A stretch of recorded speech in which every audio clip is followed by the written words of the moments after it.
से सत्य तुमको मुक्त करिबो ए व्यक्ति सत्य को जानिला से सत्य के जल्दी यीशु कहले मु सत्य लेसो मात्र मिथ्या नै यीशु को विषय अपन यीशु को विषय परंतु लेसो मात्र गुडे बिंदु टीए ताको विषय अपन पाप पाई पारिबे ना काहे ना पापी को उद्धार करिया पाए गुडे निष्पाप व्यक्ति दरकार पापी व्यक्ति रहे मर्त्य मंडली देह बही देवता है नहीं मर मर्त्य मंडली रे जदी आपण माने देह सहित आसी चंती जगत को देवता हेले भी मरिबो आ जेते लोग जगत को आसी चले समस्त मरि छ देवा यीशु भी मरि छ किंतु ध्यान देखि सुनंतो मरि मरि पुनर्बार 3 दिन रे केही उठी नांती केवल यीशु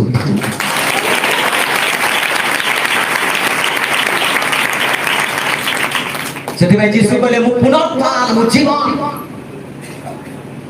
हे पारे ए शरीर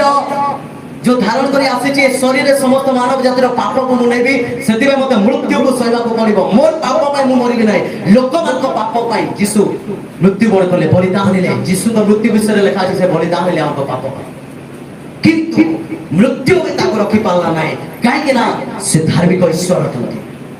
3 दिन परे से पुनर्जीवित होई गले आ से जीवित परमेश्वर अटंती कहि के आपण हम प्रार्थना कले से सुनंती